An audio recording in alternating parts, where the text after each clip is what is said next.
নির্বাচন কমিশনের দফতরে চলে যাব, যেখানে রয়েছে আমাদের প্রতিনিধি রুমা পাল। রুমা, একাধিক অভিযোগ, নালিশ বিরোধীরা কিন্তু করেছে নির্বাচন কমিশনের দফতরে এসে। আগামীকাল ভোট গণনা যাতে সুষ্ঠুভাবে হয়, বিশেষ কি ব্যবস্থা নির্বাচন কমিশনের তরফ থেকে নেওয়া হয়েছে?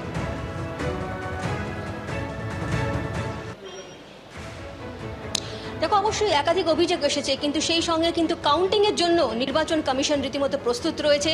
507 জন প্রার্থীর কালকে ভাগ্য নির্ধারণ হবে এবং জানিয়ে রাখি এর জন্য কিন্তু ত্রিস্তরীয় বলয় থাকছে। প্রথম দিকে থাকছে একদম ফার্স্ট যে বলয় থাকছে সেখানে স্টেট পুলিশ, মাঝখানে আর্মড পুলিশ এবং একদম ভেতরের দিকে থাকছে সেন্ট্রাল ফোর্স। ত্রিস্তরীয় নিরাপত্তার মধ্যে কিন্তু এই কাউন্টিং হবে এবং জানিয়ে রাখি 55টি যেমন কাউন্টিং সেন্টার রয়েছে, তার সঙ্গে সঙ্গে রয়েছে 418টি কাউন্টিং হল এবং 4944 কাউন্টিং টেবিল। এবং তার সঙ্গে বলে রাখি 17 রাউন্ডে গণনা হবে এবং সর্বোচ্চ গণনা হবে 23 রাউন্ডে এবং 9 রাউন্ড সর্বনিম্ন।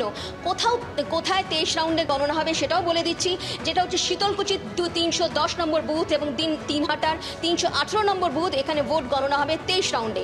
অন্যদিকে চোপড়ার 251 নম্বর বুথে সর্বনিম্ন 9 রাউন্ডে ভোট গণনা হবে এবং 25,000-এরও বেশি কাউন্টিং পার্সোনাল রয়েছে এবং ইনক্লুডিং বলা যেতে পারে যে ওখানে মাইক্রো অবজারভার থাকবে এক একটি টেবিলে। তো সেখানে রয়েছে সুপারভাইজার, কাউন্টিং সুপারভাইজার যেমন থাকবে, কাউন্টিং অ্যাসিস্ট্যান্ট থাকবে, অন্যদিকে থাকবে কাউন্টিং মাইক্রো অবজারভার থাকবে।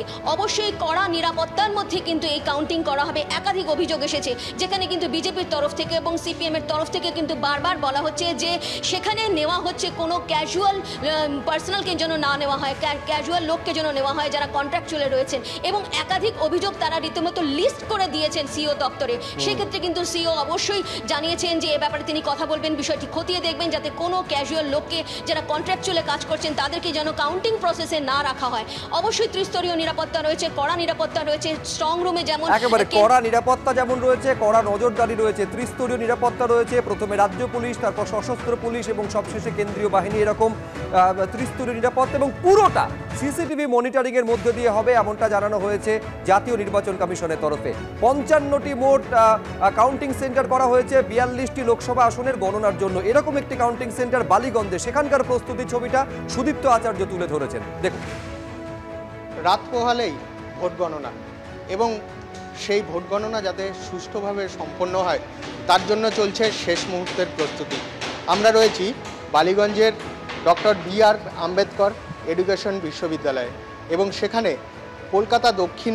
কলকাতা দক্ষিণ লোকসভা কেন্দ্রের বালিগঞ্জ যে বিধানসভা ক্ষেত্র রয়েছে সেই বিধানসভা ক্ষেত্রের ভোট গণনা সম্পন্ন হবে।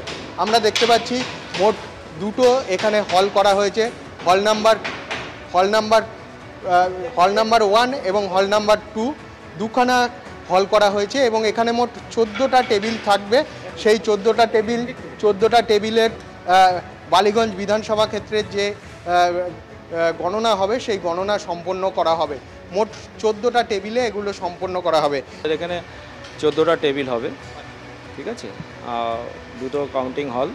প্রথমে নিচে যে স্ট্রং রুম আছে সেই স্ট্রং রুম থেকে ইভিএমগুলোকে নিয়ে আসা হবে এবং তারপর 6:30 থেকেই কিন্তু এজেন্ট বা প্রার্থীর যারা প্রতিনিধি তারা প্রবেশ করতে পারবেন এবং তারপর 8টা থেকে কিন্তু প্রথমে পোস্টাল ব্যালট এবং তারপর ইভিএম গণনা শুরু হবে এবং তারপর বেলা যত এগোবে ভোটের গতি প্রকৃতি কিন্তু জানা যাবে।